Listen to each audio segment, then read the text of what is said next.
Ada seorang guru besar UIN Jakarta, beliau buka suara melihat keramaian di Indonesia yang selama ini teriak-teriak mendukung Iran ketika berperang dengan Israel. Nah, ketika kedua negara ini berperang, kita oleh netizen SDM 78 di Indonesia dipaksa. Ketika ada dua negara yang berperang, kita dipaksa untuk ikut salah satunya. Kalau tidak ikut salah satunya, berarti kita dianggapnya apa? Dianggapnya pendukung Israel. Terbaliknya pikiran mereka begitu, teman-teman. Ketika kita tidak mendukung Iran, pastinya mendukung Israel. Ini kan kebobrokan pola pikir mereka. Ketika kita membongkar kejahatan Iran, dikira kita mendukung Israel. Kalau kita berbicara masalah dua hal yang buruk, kita harus menimbang mana yang lebih buruk daripada keduanya. Israel buruk, tapi Iran jauh lebih buruk. Kenapa Iran jauh lebih buruk? Ditimbang dari segi korban dan tindakan kejahatan dari Iran, itu jauh lebih banyak Iran. Semua proksi-proksi Syiah yang ada di Timur Tengah, kiblatnya Iran. Kiblatnya Iran, pendanaan dari Iran, persenjataan dari Iran, dukungan politik dari Iran, milisi dari Iran juga. Semuanya Iran. Yang bilang siapa? Ulama Iran.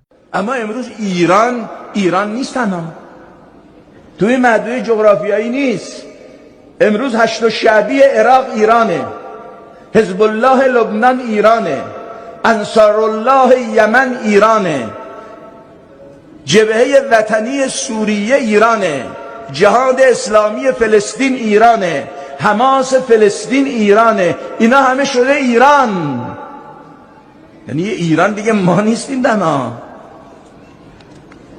سید مقاومت اعلام کرد مقاومت در منطقه یک امام دارد و اون امام مقام معظم رهبری انقلاب اسلامی ایران است. اصلا شما فهمیدید ایران کجا؟ دارین نگاه میکنید ایران کجاست؟ مگر جنوب لبنان ایران نیست؟ مگر حزب الله ایران نیست؟ مگر این پهپادهایی که یمنی ها فرستادن و اینطور عربستان سعودی رو به خاک سیاه نشون، مگر اینجا ایران نبود؟ که میگید از شمال اومد از جنوب نیومد. مگر شمال و جنوب فرق داره؟ هم جنوبتون ایرانه هم شمالتون ایرانه.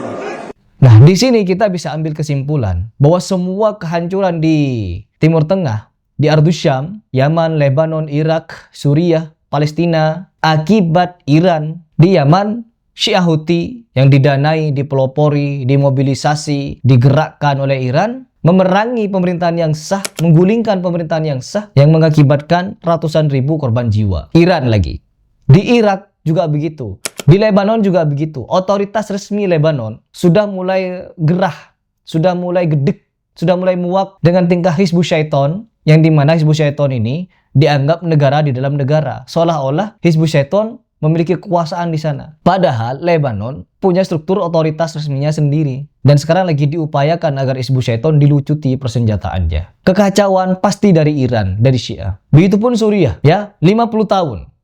Dari zamannya Hafiz Assad membantai puluhan ribu warga Suriah untuk berkuasa di sana, untuk menjadi presiden di sana. Selama 50 tahun, kesenjangan sosial, diskriminasi, penindasan, ketidakadilan, korupsi, dan lain sebagainya dilakukan oleh Assad ini. Sampai akhirnya diberontak oleh pejuang Suriah pada tahun 2011, yang akhirnya menjadi perang yang lebih besar daripada di Gaza. Milisi Syiah dengan kekuatan darat, udara, dan lain sebagainya itu membombardir tempat-tempat sipil, rumah-rumah warga. Dan bahkan di sini, beliau ini mengungkapkan fakta yang harus kalian dengar. Coba kita simak. Fakta berbicara. Fakta berbicara. Bukan katanya-katanya. Fakta. Cari sendiri di Google. Berapa jumlah kaum muslimin yang mati selama perang di Suriah. Ya. Suriah itu siapa? Rezim Syiah. Assad itu rezim Syiah. Senjatanya dari siapa? Dari Iran. Dari Iran. Milisinya, milisi Iran. Milisi Iran. Datang.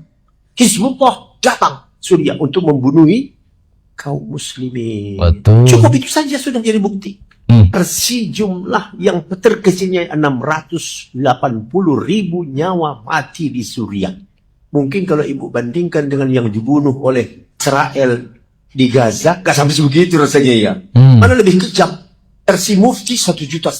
Iya. Subhanallah. Sadisnya Kita bukan membela Yahudi, sama-sama Ya, ya. benci kita. Itu tidak ada perbedaan. Yahudi membunuh orang Palestina lewat apa? Bom. Bom. Dari jauh kan, tembakan. Orang Syiah membunuh di Suriah, masuk ke dalam rumah, Ya, bawa parang, dicincang, dimutilasi.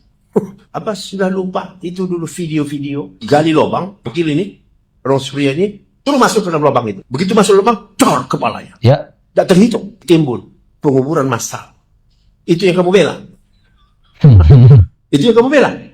Dari mana ceritanya? Kalau begitu apa? Allah mau mengaju dua penjahat, sama-sama hancur. Dua Ya. preman berantem. Ya. Kamu harus bela. Yang benar aja, yang kita dengar drone dari Iran menghancurkan persenjataan Israel. Terbukti apa, Pak? Persenjataan Israel hampir tidak ada yang berubah. Ya. Kemarin dia masih membunuhin di Lebanon Selatan. Betul nggak? Tentara dia masih ke sana. Berarti apa? Hampir tidak ada yang berkurang. Ya. Sementara kita di Indonesia, yang kita lihat terus, rudal-rudal yang ditembak. Wah, Israel sudah hampir seperti kiamat lah. Israel itu. Apanya? Ini bukan perang agama. Ini perang kekuasaan Kekuasaan. wilayah. Dua-duanya berebut wilayah. Ya. Israel mau merebut Timur Tengah. Hmm. Yang satu ini juga mau merebut. Bahkan yang sudah direbutnya Irak, Irak. Lebanon, Yaman. Ajaran yang sudah masuk ke Bahrain, Kuwait. Bahrain sudah 60% Syiah. Tadi tidak ada Syiah. Kuwait sudah banyak Syiah. Jadi memang mereka ekspansi ajaran. Ya, Apa yang mereka ya. lakukan? Segala macam keculasan. Masuk ke Bahrain, itu umpamanya orang Syiah di situ. Perempuan. Dinikahkan dia dengan laki-laki dari Iran. Hmm. Nah, karena satu mazhab. Tambah satu Syiah baru. Hmm. Suami dari seorang perempuan yang berwarga negara itu. Lahirlah anak. Nanti dari situ ada sepupunya. Begitulah kerabatnya. Dengan cara seperti itulah mereka masuk. Akhirnya selama bertahun-tahun, mungkin puluhan tahun. Sekarang udah 60%.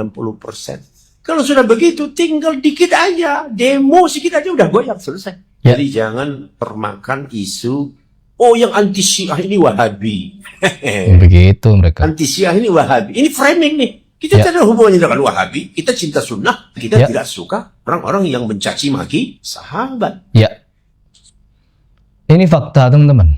Mengajak kalian berpikir waras. Tapi pasti orang seperti ini dikomentari lain. Kita lihat komentarnya.